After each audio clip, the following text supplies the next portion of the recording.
Pam, pam, param, pam, pam, pam, param, pam, pam. Pam, pam, param, pam, pam, pam, pam, pam, param. Papai Smurf, eu quero estudar biologia com o professor Calvé. Esbofete, vai começar a aula de genética. Fala, galerinha! Tudo bem com vocês? Podcast. Alguns termos importantes em genética. Alguns conceitos, vamos dizer assim, galerinha. Vocês gostam de genética? Amantes da biologia? No final do podcast, faça um comentário para incentivar o professor, os amantes, a continuar. Comente o podcast. Já ouviram falar de caráter? Esse termo, caráter, ou característica, né? Em genética, caráter tem a ver não com a moral da pessoa, né? Mas com característica. É qualquer particularidade de um indivíduo. Veja bem, como a cor da flor, né? De uma planta, por exemplo. O tipo sanguíneo de uma pessoa. A cor da pele, certo? Isso é característica. Agora, existem as variações desta característica. Estas variações é que a gente chama de fenótipo. Muito bem, porque tem gente que confunde caráter com fenótipo. Não é a mesma coisa.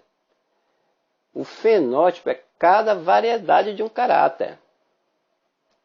Ele também pode designar o fenótipo um conjunto das variedades dos caracteres, né? Os caracteres que são manifestados em um organismo. Veja bem, com relação ao tipo sanguíneo de uma pessoa, a gente pode ter pelo menos 4 fenótipos diferentes. Tem um grupo A, grupo B, grupo AB ou grupo O. Ainda tem aqueles que a gente chama de falso O ou falso zero, que é o bombainha. Inclusive eu tenho textos, eu tenho lá no blog dos amantes falando sobre esse fenótipo, essa variedade de característica relacionada aos grupos sanguíneos. Fenótipo de bombaim. E o genótipo é o conjunto total de genes de um indivíduo. É isso? Ou melhor, cada par de alelos em particular também. Olha, um mesmo genótipo ele pode expressar diferentes fenótipos. Isso depende da interação com quem? Aí vem a palavra-chave. Com o meio ambiente. Então eu posso dizer, numa continha básica, numa matemática básica da biologia, que fenótipo é igual ao genótipo mais o meio. Isso, por incrível que pareça, já cai em questões de vestibulares. Acredito que no Enem não caia dessa forma. O que é um alelo recessivo? É o alelo que só se manifesta em homozigose. Gente, quando eu falo alelo, eu me refiro a gametas, genes também, certo? A representação em genética geralmente é feita por letras, né? A gente tem lá o alelo recessivo, forma os pares daquelas letrinhas ou genes ou gametas minúsculas. E o alelo dominante forma os pares das letrinhas, dos genes ou dos gametas maiúsculas. Às vezes vem as duas num só par, uma maiúscula e uma minúscula. Veja bem, o alelo recessivo é aquele que é manifestado em homozigose. Homozigose, homo quer dizer o mesmo, aos pares, em homozigose. Eu tenho, por exemplo, alelo recessivo Azinho, Azinho, Bzinho, Bzinho, Czinho, Czinho, Dzinho, Dzinho, Ezinho, Ezinho e assim por diante. É a linguagem genética em sala de aula. É show de bola, tem muita gente que gosta, né? Se atrai por essa forma de a gente apresentar, expor a aula, né? Em sala de aula de genética. Muito bacana. E o alelo dominante? É o alelo, né? Que se expressa tanto em homozigose, quer dizer, é o mesmo par, quanto em heterozigose, em pares diferentes. Isso determinando ao mesmo tempo um fenótipo, certo? Então, o dominante ele se expressa tanto em homozigose quanto em heterozigose, determinando o mesmo fenótipo, quer dizer, a mesma variedade da característica. Beleza? Galerinha, em genética, existem representações gráficas que a gente chama de heredogramas. Continuando aqui com os conceitos importantes em genética. As genealogias ou heredogramas são representações gráficas da herança de uma ou mais características genéticas em uma família, certo? Pela análise de um heredograma, por exemplo, nós podemos determinar o genótipo de alguns indivíduos. Vou dar um exemplo. É um cruzamento de indivíduos com o mesmo fenótipo, gerando um indivíduo com um fenótipo diferente dos pais, nos casos, a geração parental. O fenótipo do filho ele será determinado por um alelo recessivo, sendo os pais heterozigóticos, certo? Existem várias regrinhas aí para você saber interpretar uma genealogia, uma árvore genealógica, um heredograma. Então, olha, você tendo pais iguais numa árvore e filhos diferentes, com certeza os pais são heterozigóticos ou heterozigotos. Mas existem outras regras, certo? Aí vem simbologias, quadrado, bolinha. Aí você dá uma olhadinha depois no material que eu posso estar enviando para você de genética. O material que a gente trabalha dos amantes. Muita gente está adquirindo as nossas apostilas. E ainda tem um conjunto de materiais que a gente está negociando um preço bem acessível para vocês, que inclui até podcast, como esses, tá? Galerinha, continuando aqui nossos conceitos em genética, nós temos a ausência de dominância. O que é isso, professor?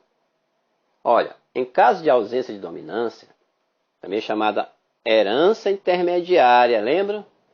Ou ainda dominância incompleta, a sinonímia que é comum em biologia. Não há relação de dominância entre os alelos de um gene responsável por uma característica. O heterozigoto apresenta fenótipo intermediário. A proporção genotípica ela é igual à fenotípica. Galerinha, pois cada genótipo ele manifesta um fenótipo diferente. Não é isso? Por exemplo, se eu cruzo flores vermelhas com flores brancas, vai me dar flores diferentes, de outra cor. Rosas, por exemplo, flores rosas. Está aí. É um exemplo de ausência de dominância. Outro termo, muito comum em genética, é a codominância. Galerinha. Neste caso, em vez de haver manifestação de um fenótipo intermediário em heterozigotos, estes apresentam ambos os fenótipos simultaneamente. É o caso do grupo sanguíneo humano, do sistema MN, certo? Em que há indivíduos homozigóticos Lzão, Mzão, Lzão, Mzão, do tipo Mzão, e Lzão, Nzão, Lzão, Nzão, de tipo Nzão. Porém, os heterozigóticos seriam Lzão, Mzão, Lzão, Nzão. Apresenta o tipo MN, beleza? Seria então agora os alelos letais. Os alelos letais, galerinha, eles provocam a morte de indivíduos. Já está dizendo letais. Por exemplo, em caso em que o cruzamento de dois indivíduos heterozigóticos gera uma proporção fenotípica de 2 dominantes para 1 recessivo, em vez da proporção mendeliana clássica de 3 para 1. Pode ser que a condição de homozigose dominante seja letal para um indivíduo. Certo? Muito bem, galerinha. Alelos letais. E, para encerrar esse podcast, esses termos de genética, tem os alelos múltiplos. Neste caso, os alelos múltiplos, também chamados polialelia, mais de 2 alelos ocorrem em um mesmo loco. Certo? Vamos considerar, por exemplo, a pelagem em coelhos. há 4 alelos possíveis. Temos o alelo C+, vamos dizer assim, né? Para diferenciar o alelo CCH, o alelo CHzinho e o alelo Czinho. Veja bem, nós poderíamos fazer assim, em uma outra representação. Czão, que é maior do que CCH, que é maior do que CHzinho, que é maior do que Czinho. Esses alelos são as representações dessa variedade de fenótipo. O primeiro que domina o segundo que domina o terceiro que domina o quarto. Mas quem são esses fenótipos, na verdade? Quando se fala em pelagem com eles. É o Czão de selvagem, também chamado agute. O CHzinho é o chinchila. O CHzinho é o himalaio. E o Czinho, que é o recessivo, é o albino. Então, a relação de dominância fica Czão maior do que CHzinho, que é maior do que CHzinho, que é maior do que Czinho. Isso é uma relação de dominância. É um exemplo clássico de alelos múltiplos. Então, requisite o material, a apostila, para acompanhar direitinho e entender esses conceitos em genética. Beleza? Abraços, comentem o podcast.